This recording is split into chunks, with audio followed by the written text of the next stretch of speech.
Hi guys, you're welcome to today's the Griots. Today's the Griots is more like a family time, so I'm spending today's time with my daughter Erika. Erika, say hi to my guys. Hi. Okay, so today we are reading from the book Wishmaker, which is just a new book. Was released on the 31st of January, 2025. Wishmaker is written by Peter Mezuike. It's a chapter book for ages 8 to 12 years old. And I would like to introduce Uche, who is the author of the book. Uche Peter Mezuike is an assistant professor in the Department of English, University of Calgary, Canada, and the 2021 winner of the Nigeria Prize for Literary Criticism. An award-winning creative writer, Mezuike is the author of literary works such as There's More, Double Wahala, Double Trouble, Wishmaker, and a co-editor of Wreaths for a Wayfarer. So I'd like to read about the book, what the book is about, Erika. I'd like to read about it, and so you can also, after that, read a few pages from the book. So the book says, Ebele wishes he and his widowed mother would have a memorable Christmas with lots of presents. With his mother barely able to afford food and his friends mocking him, Ebele is afraid that he might not get any presents at all. When a strange man comes to town, Ebele opens his heart and home reluctantly. In return, the stranger teaches him there's more to Christmas than just gifts, and that kindness is a virtue rewarded by great fortune. So this sounds more like Santa kind of a book, but writers always come with twists, and so and this is a book with black characters, and so we would like to know more about it. So Erika, can you take it off from there and see? Let's see what's inside. So where are you reading from? Chapter 1, The Stranger. Okay, so let's see. Why is that man staring at us? I bet he wants to eat us. Who? Odie nudges my shoulder. Are you blind? Can't you see? We're standing at the well with our buckets on the ground. My back is to the man. I turn around, but Odie grips my shoulder.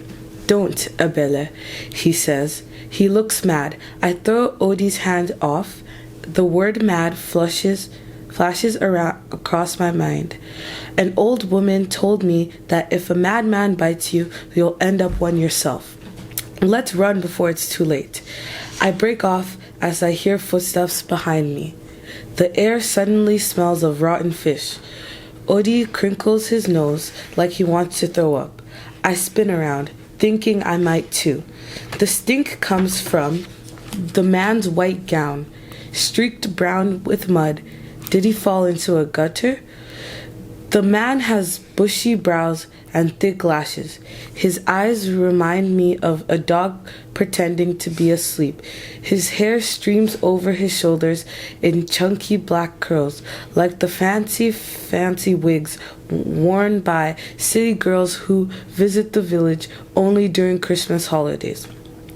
Good afternoon. Don't answer, Odie pokes me in the ribs. I wince, wanting to poke him back. What did you do that for? I eye Odie. I rub my ribs. He's a stranger, Odie says, eyeing me back. He's not from our village. I look at the man's bare feet. His toenails glisten. So? If you talk to strangers, you'll lose your tongue. Go ahead. I squeeze my tongue with my thumb and index finger. Who told you that? My mother, and I believe her. The stranger raises his hand. Odie and I jump back.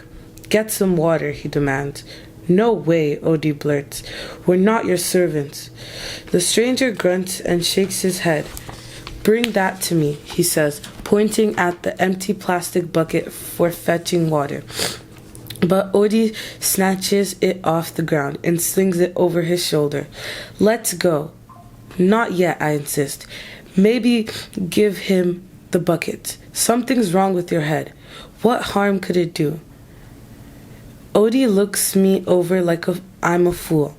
He places his bucket on his head, looks at me again, and walks away. Boyo, the stranger calls, as I balance my bucket on my head. With a flick of his wrist, he wiggles his hand in the air. Feathers float from his fingers. How did he do that? I hurry after Odi, gripping my bucket. What a strange man, I pant. Not strange, crazy, Odi says. We slow to a walk. He is only dirty. But did you see his toes? No, why? He's a dirty beggar. Maybe he's a magician. Even worse, a crazy beggar magician. I frown. No, he is not. Odi snorts. How do you know? I try to describe the feathers in the stranger's hand. Maybe he's just tired and thirsty, I say. Take him home with you then. Your mother could feed him. Other children scoop by us, heading to the well. Will they meet the stranger there? Do you think he has family? I ask. My mother brought me gifts, Christmas gifts, Odi says, ignoring my question. I struggle under the weight of the bucket, which now feels like a giant stone on my head.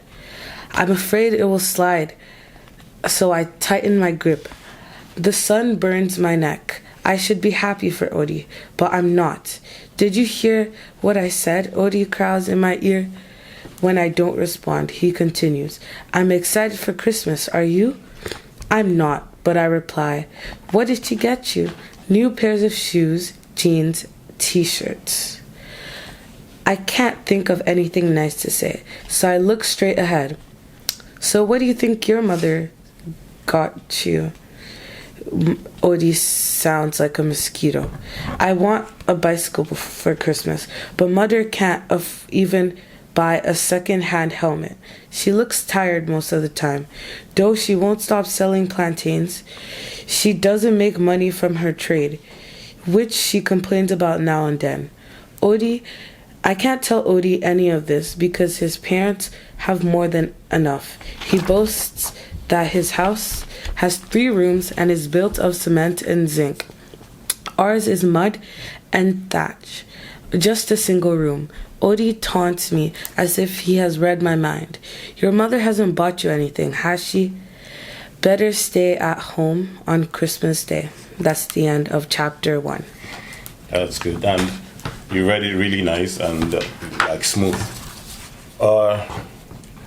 I'm beginning to feel emotional about this, about Ebele, who obviously the family, the mom, can't afford to get them anything for Christmas. There are a lot of families like this, in everywhere in the world, that on special occasions like Christmas, the parents are not able to afford anything to buy for them. And even when they go to school and they see other kids in school, they wear new stuff and they tell them that the parents bought for them. It makes them feel bad because the parents aren't able to afford such things. So it puts Ebele in that condition, that situation. So that's one thing I like about books. They are relatable. They are things that we also witness, that we also see in real life. What do you think books do to you when you read them? Well, it depends on the book I'm reading, but like some books are like really like realistic and like real, and sometimes it like hurts to think that that's what happens in real life. Yeah, sometimes it hurts to know that some of these things happen in real life. Except when you're reading sci-fi. Yeah. Well, then you know those. Then you know those those things are like science. Some of them, most of them, do not exist, and some of them like show the way. And from there, scientists or people in tech can actually try to achieve that after seeing them in films or mystery novels. So they kind of try to create horror to make you feel how intense it is, but in the real sense, it might not really be something that exists. But when you read books about like young adult books, when you read and you see things that you can relate to, like you said, realistic. You see an author telling such stories, but what makes it unique is how they are able to switch it at some point and surprise you with another plot. So for Wishmaker, that you've obviously read the book, but for this show you've read the first chapter. What do you think? Where do you think the book is leading to? What do you think the book is trying to teach? Well, so I think it's trying to teach like that not everybody has like the things you have, and that you should be grateful for what you have because some people have it worse. Yeah, I think so. But I also think it also points towards something.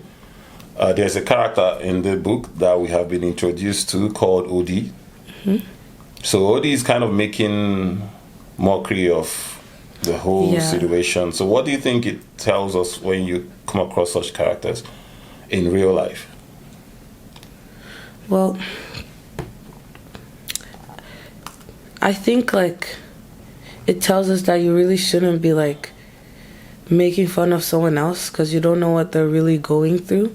Just because you have something that they don't, you shouldn't be making fun of them. Instead, you should be trying to help them. Yeah, sure. Sure. Instead, you should be trying to help them. So, but for the sake of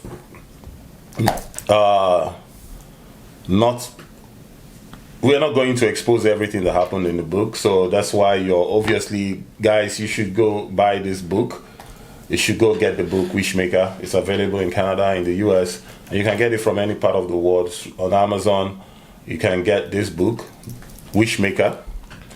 It was a finalist of the 2024 Nigeria Prize for Literature. So you know how intense and how creative the story there is. But we're not about to tell you what the book is about.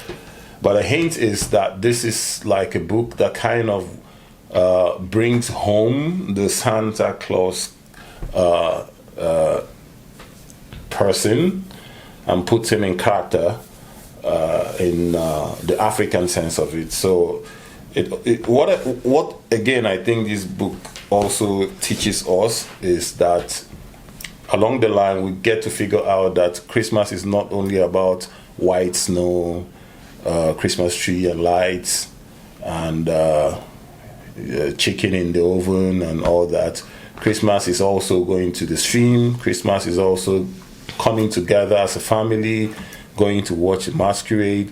Christmas is also, I mean, like where we come from in Nigeria, Christmas is celebrated in a different way from how we see it here in Canada. People go to the village square, go watch masquerades, go dance, go partying and all that. There are events during Christmas, different great and sad events. So there could be a traditional wedding somewhere, there could be a church wedding somewhere, there could also be a funeral around that time because people fix events that during Christmas because that is when you can get everyone together as a family, so you have more people attending your events during Christmas. So Christmas is also about all those things, different from what you've grown or we have seen around here in Canada. So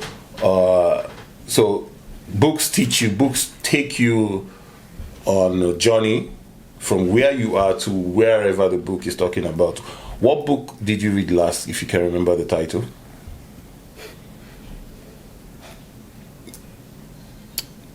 You have a lot of titles playing out in your head. Well, I recently got a book from the library. It was like Sunny's, like, I don't know, Side Up, I think. I don't know. But, like, yeah. Can you remember what the story is about? It was basically about, like, how, like, this girl, she had to stay with her grandparents for the summer, so she couldn't, like, hang out with, like, her friends and stuff. Okay, so she gets to learn things from the grandma? Yeah. So, like, books, how often do you get books at the library? Once a week. Once a week, so you have a book that you read every week? Yeah. Cool. So it makes a lot of sense. So what do you think books help you achieve as a person? Well, for people, it can like be different, but some of the things I think books can help you achieve is like better understanding in English, and also better understanding of like things around the world. Like sometimes if you only read like one perspective, like one book, like in like one country, you only see that perspective. But if you like branch out and read like different books from different countries, you can see like from all different perspectives and learn different things from different countries. Yeah, perfect. You're actually right, because people have this narrative, especially people in the West, people in United States, people in Canada, people in the West have this perspective about Africans, and that is because of the books the films or movies, books they've read over time. They tend to describe Africa in such a way where you see elephants, lions, monkeys, and naked people chasing all these animals. So that's why it's important for Africans themselves to start writing about Africa, to start writing about there's something in Lagos now they call Dirty December. So where people go have fun, enjoy themselves. There is one in Calabar called Calabar Festival. I don't know if it still exists. So people also have fun in Africa. So when you read books that have such events or such occurrences in them, you get to also know that Africa is not only about having reserves or game reserves or jungles or whatever. Africa also has beautiful cities, has beautiful places, has Lagos, all these important places. So you're right by saying that. So I'm impressed. I'm happy about it. And as we're about to close, what do you have to tell guys about Wishmaker? I think it's a really good book, and you should buy it to see what happens next, because it might be like really interesting to some other people. Yeah, it's actually very, very interesting. Thank you so much, Erika. Thank you for doing this with me today. And we'll do another one. We'll come back for this again, right? Mm-hmm. And then we can talk about what else, maybe something else that you want to talk about. And guys, it must not always be books. We can talk about every other thing. Thank you so much. And guys, do have a great day. Bye.